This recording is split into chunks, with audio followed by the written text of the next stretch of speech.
Imagine this. You wake up in a city where everything you need, your job, your favorite cafe, your child's school, the park you love to jog in, is just 15 minutes away.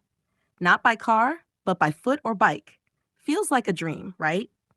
Well, that dream has a name, the 15-minute city. But what is a 15-minute city? And why is it suddenly the buzzword in urban design? Today, we're diving into the heart of this concept, unpacking its benefits, challenges, and why it might just change the way we live forever. Let's start with the basics. A 15-minute city is a neighborhood where life's essentials are all within a short 15-minute journey.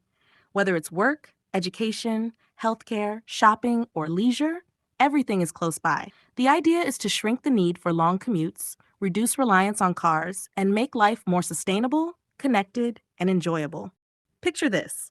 You step out of your home in the morning, drop the kids off at school a few streets away, grab a coffee from the corner cafe, and walk to work, all before 9 a.m. No traffic jams, no hours lost staring at taillights, just simple, stress-free living. Now you might be wondering, why is this important? Well, for starters, consider traffic. The average urban commuter spends hundreds of hours a year stuck in traffic. That's time you could spend with family, pursuing hobbies, or just relaxing. A 15-minute city slashes that wasted time, giving you back your most valuable asset, your time. Then there's the environmental impact. Fewer cars mean less air pollution, lower carbon emissions, and quieter, cleaner streets. It's a win for the planet and for your health. Imagine breathing in fresh air every day instead of exhaust fumes. Feels good, right? And it's not just about the environment. 15-minute cities also strengthen local economies. With everything close by, people shop locally, dine at neighborhood restaurants, and support small businesses. This creates vibrant, thriving communities where everyone benefits. But here's the big question. Is it realistic? Let's look at some real-life examples, starting with Paris. In the past, Paris was infamous for its heavy traffic and smog-filled skies. The Seine riverbanks were dominated by cars, and noise pollution was a daily reality for Parisians. Fast forward to today, and Paris is a shining example of transformation.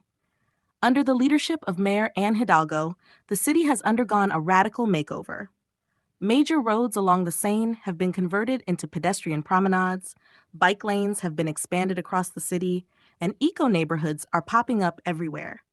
Paris isn't just a tourist destination anymore. It's becoming one of the most sustainable cities in the world. Then there's Melbourne, Australia. Decades ago, Melbourne was a sprawling city with endless suburbs and a growing dependence on cars. This led to long commutes, isolated communities, and a loss of connection. But Melbourne is now redefining itself with the concept of 20-minute neighborhoods. Urban planners have focused on creating local hubs where everything is within easy reach: parks, schools, shops, and health services. Residents no longer have to venture far to meet their daily needs, and the sense of community is stronger than ever. And let's not forget Barcelona. Known for its rich culture and narrow streets, the city faced severe congestion and air quality issues in the 20th century. To combat this, Barcelona introduced the superblock concept, a cluster of city blocks where car traffic is restricted and public spaces are given back to the people.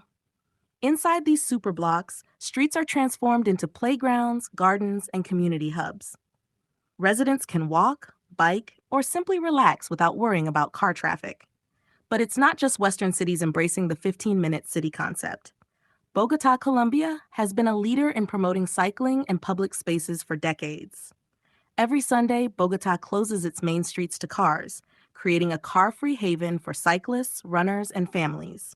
This weekly event, called Ciclovia, has become a model for cities worldwide. The past of these cities wasn't always bright. Pollution, traffic jams, and urban sprawl were common problems. But through bold planning and innovative solutions, they've transformed themselves into places where people and communities thrive. And let's not forget how technology plays into this.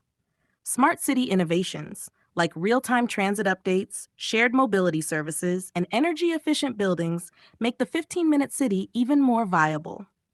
It's about blending old-world charm with modern convenience. But it's not without its challenges. Take affordability, for example. In many cities, central areas are often the most expensive. How do we ensure that 15-minute cities are accessible to everyone, not just the wealthy? This requires inclusive planning, affordable housing policies, and investments in underserved communities. Then there's the resistance to change. Some people argue that restricting cars in certain areas might inconvenience drivers or harm businesses. But the evidence shows the opposite. When cities prioritize people over cars, communities become more vibrant and local economies flourish.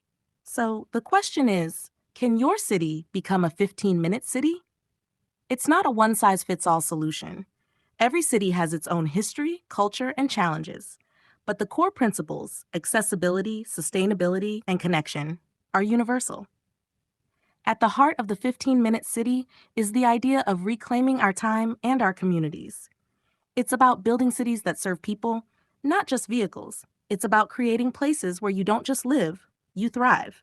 So, what do you think? Could your city embrace the 15-minute model? Or is it just a utopian dream? Let us know in the comments. And if you love exploring bold ideas like this, don't forget to like, subscribe, and hit the bell icon. Until next time, let's keep imagining and building a better urban future.